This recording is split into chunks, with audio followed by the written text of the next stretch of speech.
Hello and welcome to Policy and Politics with me, Tarun Nangia. Today we're going to discuss the union budget, which is everybody knows that we are coming out of 2 years of Corona, which is very severe. It impacted the economy also because most of the people, in a sense, were impacted by this disease and this calamity that, in a sense, striked all of us. But now we are coming out of it, and what the budget needs to be to get the economy kick started out of the 2 year inertia that we all have faced. And to discuss all of this, I have with me a very special guest, ma'am. Aruna Sharma joins us. Welcome, ma'am. As you all know, she's a career IAS officer, has served as secretaries in the Ministry of IT as well as Steel, and also has been in the Madhya Pradesh cadre where she has held many important posts. Now she's a board member. And we're going to now discuss this idea I got when I read an article recently. And if I may ask you, ma'am, in the next 2 to 2.5 minutes, could you lay the ground for this discussion so that then we can move ahead? Surely, because what I think that this particular year, that is 2022 budget, has to be a little focused and out of the box thinking. It should not be just the budget allocation, but allocation with a very, very specific purpose. It can be a watershed event indicative of the direction in which we are going to go ahead. And it is to put everything on an accelerated mode. It is possible. So what happens is that generally the budget comes with a term like wealth creation. But what it has to combine it, that this wealth creation is going to be inclusive. It will have a sustainable employment opportunities as well as social protection, not in terms of doles, but trigger their incomes so that the FMCG, the industrial, the demand cycle starts triggering. So should be the wide focus under which the expenditure has to fit in, because anything which does not match with this is not going to go a long way, because already, as you know, that unfortunately the poorest fifth have plunged 53% from the level of 15-16, that is lowest in the pyramid. And similarly, if we have to work that they get more money or more opportunity to earn as we are proceeding ahead in this budget, whereas the richest in the same period have increased by 20%. So no quarrels with that, but then the inclusiveness has to be better focused, and definitely not in terms of doles. You have to learn them catch the fish, or give them ecosystem so that catch the fish, then giving them the fish. I want to ask you two, three things. We are currently facing a demand slowdown. People don't have money to buy goods. Uh, there is some amount of joblessness that India is suffering, because of which now the government's focus areas are now to improve, in a sense, employment. You should have more employment. How will that come? Some people say infrastructure, which government spends on, creates a lot of employment. Could that be a saver for India, where a lot of people can be engaged to work if some big projects are announced? Like if you remember, there was a golden quadrilateral in about 20 years ago, something of that sort. I'll take it two ways. One thing is to sensibly utilize what is available for infrastructure fund. So if you look in the rural areas, the budget cannot refuse what the 15th Finance Commission has committed to the state government. So that money has to go for infrastructure in the rural areas to the respective state government. And Manrega is also equally important. So these two, if it is focused upon and converge together, or allow them to converge to satisfy the local needs, then every panchayat will trigger the cycle of creating an infrastructure, because nobody will get less than a crore of rupees for 500 population, and they will generate local infrastructure of a high quality, which will also help in the health improvement in terms of gastroenteritis diseases. If you have all drains, all cement concrete roads, pipeline water systems, pakka housing, this, that, everything. So that should be one part of the focus, so that you create quality employment in rural areas for wage. And second, quality employment in rural areas has to be the food processing.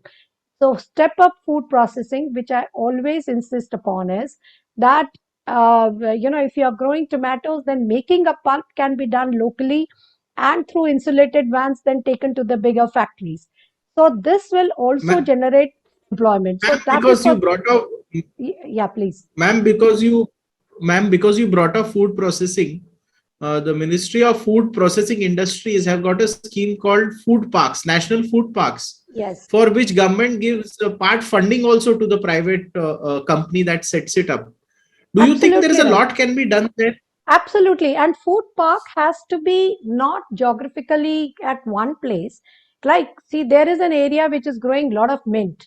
So, decantation plant has to be in the local area. So maybe, one food or two, three food industries in a batch of 10 projects.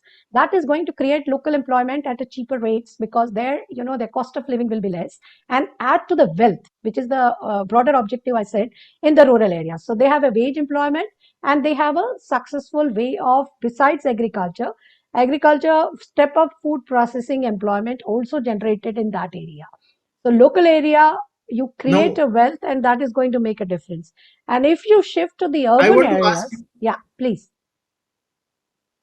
this is a year when a lot of people have lost jobs because obviously during Corona, Correct, companies could not employ so many people. correct, Because the construction industry is not doing well, a lot of labor is jobless. correct, Do you think correct. the government will need to give a lot of direct benefit transfers this year to keep people going? See, actually, what I will say is if you are constantly able to give more fund in the Manrega and what I said is a food processing step up, then they may not be required to give idle doles or direct benefit transfers to the people. Because how long can a budget afford to give it? See, be very practical about it. But if you make it as a payment of Manrega, and Manrega is not necessarily to be done in this infrastructure. It can be done even in their fields. So you have their field improvement, you have a well in their field for irrigation, or maybe by giving them when you combine it with other things, you can even give them the pipes for sprinkler irrigation. Then agriculture hand holding and the agriculture tool supply, if you converge with it, you can enhance their productivity. So in the sense, it is very important to focus on the local geographical area and move ahead with it. But answering directly to your question, the social protection, what we are talking about, it is very important that social protection is imbibed into this entire network by ensuring a better quality of old age pension, the better food security mechanisms that you are giving and social protection. That will go a long way. So, personally speaking, I'm not so much in favor of just transfer of maybe a couple of thousands because that doesn't go a long way. But if we are able to keep on generating employment in that area with this money used to create an infrastructure, which again triggers the money, that goes a long way. And then I want to ask you, yeah, urban areas, if you talk about, then urban areas, we have to spend a lot on the infrastructure, which is interstate, within state, interstate, intrastate, and that is going to kick off many of the MSMEs as well as the industry. And maybe there is a case, to have the urban Manrega also along with that, so that you converge it with a lot of construction which happens through municipal bodies and the state governments. And if you allow that kind of a convergence, that the labor budget is being fed by the urban Manrega, then you will find a big trigger in the activities of infrastructure growth, which will go ahead and bring in the wealth and trigger what you said and started off this debate of creating a demand for FMCG. I, And that will trigger a lot of MSME industry. I want to ask you, the government had an initiative called Make in India to increase manufacturing in the country. There is a demand that large greenfield projects should be set up where people get jobs. Do you think there are any sectors that the government could think at pushing to generate these jobs? Because infrastructure is one sector, which is roads, highways, etc. But what about greenfield projects, various manufacturing plants? Where do you think the government should go in that area? What can it do to See, transform I that will sector I in will that tell sense? you the problem is very hot on the table at this moment. And this particular budget, the 2022 February, what we are doing for year 22-23, should focus more on brownfield in two ways. One is to handhold them by better credit facilities to expand the business. And number two, the policies have to be conducive. Last year, we found that there were a lot of problems when the entire market strategy has moved to e-commerce for any MSME to survive with this off and on lockdowns, with off and on closures and things happening. So they are the only sort of repose for them is to shift to the new modality of the consumer choice to shift to the e-commerce. But then you had such strange policies that there was no GST if less than 40 lakhs of rupees of turnover if you are doing offline. The moment you go online, it was GST, which has been corrected now. Similarly, the moment you step into the e-commerce platform, you have to pay 2% tax more, right? There is a TDS and there is a tax. So in the sense, you make the things 2% expensive. Then for the e-commerce platform, you had a policies that they cannot invest back end in terms of having a company which has inventory handling, hand holding handling. So that is not going to trigger off. It is very important that your policies allow these e-commerce platform to handhold these MSMEs, give them credit for expansion in the brownfield so that they enhance their production, place them and use the e-commerce facility which allows them to place their product and get a real-time feedback from the market, expand their geographical area of the market from the close vicinity to that of a state, to that of a country, to that of an export market. And while making a policy, it is very important. The objective is what you rightly said, make in India.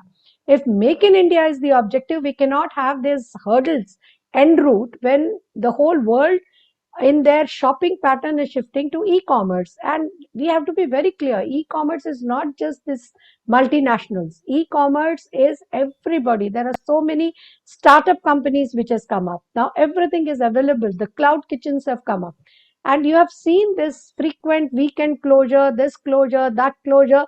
These have been hit worst. So 22 is something, if we think of a green field, we will be spending a lot of time for them to start generating employment, at least 3 to 4 years. So that is something you can make a beginning, but the focus has to be for a brownfield. I have absolutely no doubt about it in this particular year.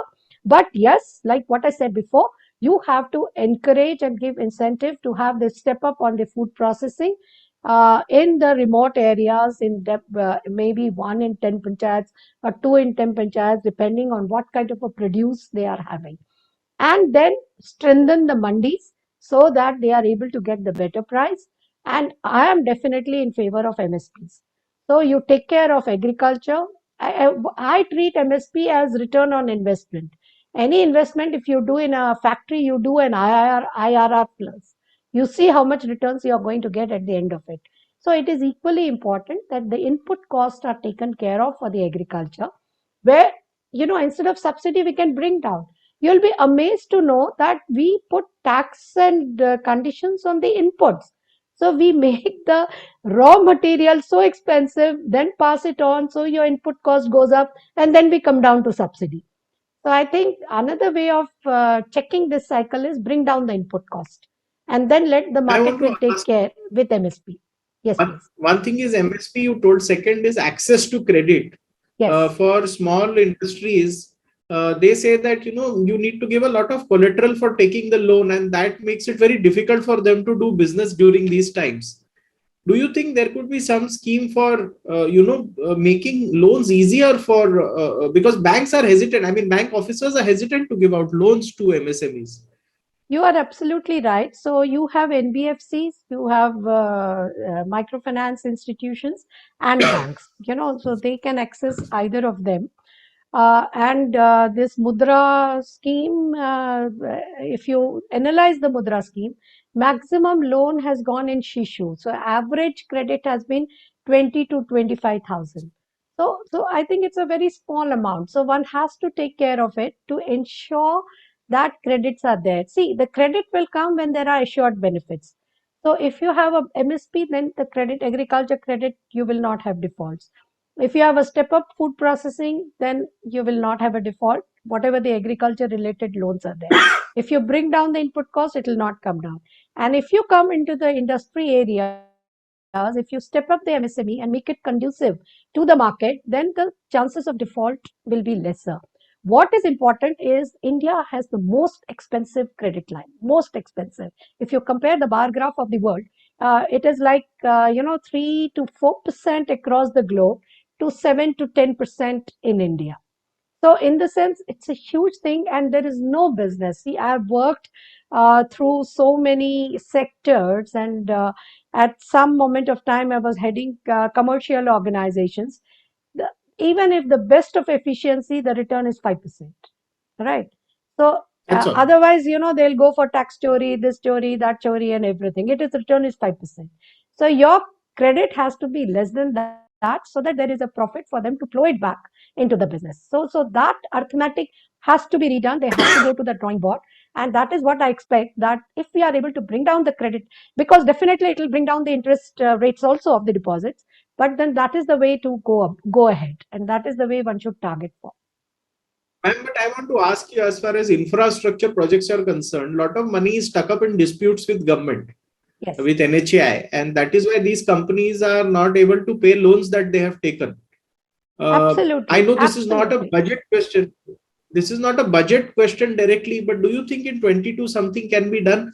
Because they say a couple of lakh crores is stuck in these disputes. Correct. One is disputes, and not just with the road construction infrastructure department, with every business that is with the government, there is a delay in the payment, and that is where this GEM portal came up, because the delay in payment used to be inbuilt in the tendering and costing process which used to come, because no businessman does any philanthropy on this. It inbuilds that delay interest cost.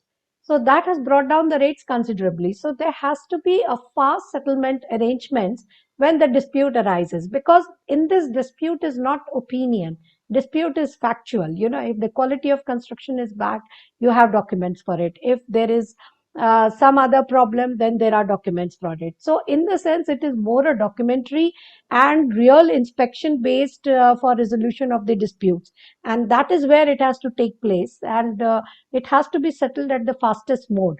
So maybe, it may not be a budget question, but there has to be a mechanism in which, because it's nothing to do with opinion, it's absolutely based on facts. When there is a dispute between the payer and the payee, right, the one who has to receive the payments. So if that we are able to trigger off, definitely we will have less and less going red, less and less going to the NCLT routes, and maybe because idea is to trigger the economy. Sometimes there may be a very, very genuine problem at the other end. And that, see, I always say, the responsibility of infrastructure development is that of the concerned department. The contractor is a means that the department uses because they are not able to do the thing themselves. So with this kind of arrangement, if the contractor is having a genuine problem, then handholding is a must. It is not we and they, it is them together, who has to complete that project. So that attitude has to come up. If I may ask you specifically on the question of government and private sector partnerships, do you think there is a need to relook at how these contracts are designed?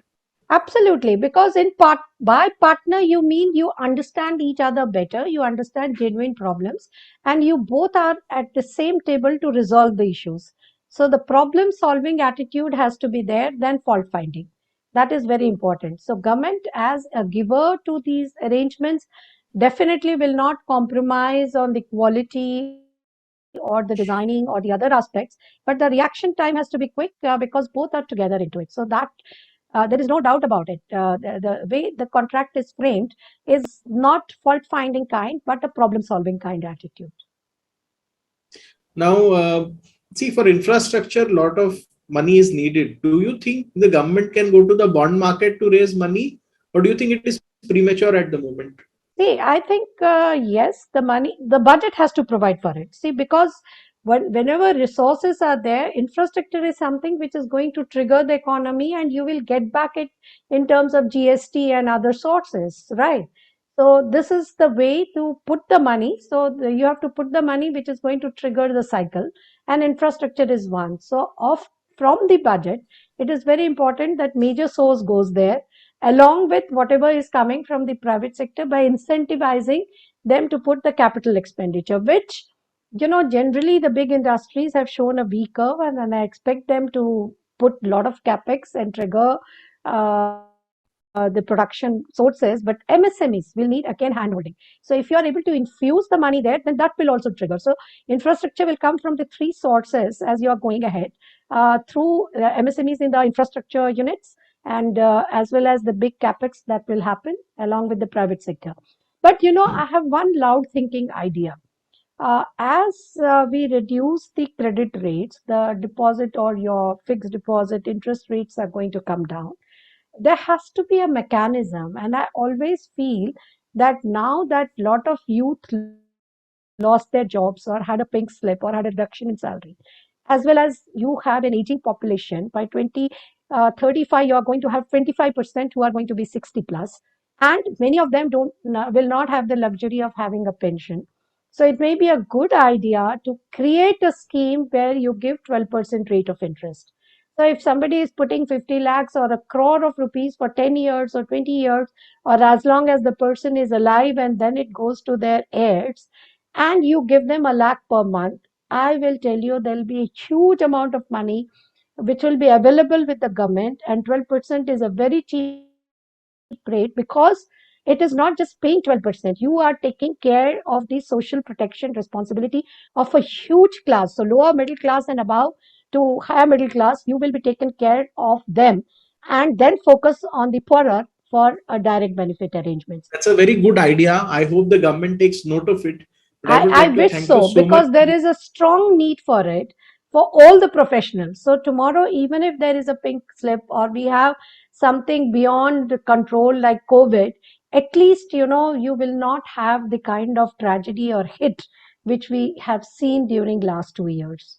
The people, more and more Yeah. people falling below the poverty line, more and more people falling through from high middle class to lower middle class, and lower middle class to poor. So that can be avoided. On that note, we will like to end today's discussion on the budget and, of course, some other ideas. Thank you so much for your time. Looking forward to you on my having you on our next show. But bye for now, and thanks so much for sharing these ideas with us. Thank you.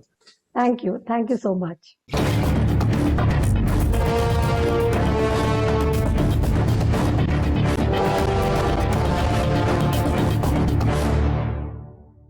For more such videos, subscribe to the NewsX YouTube channel, hit the bell icon.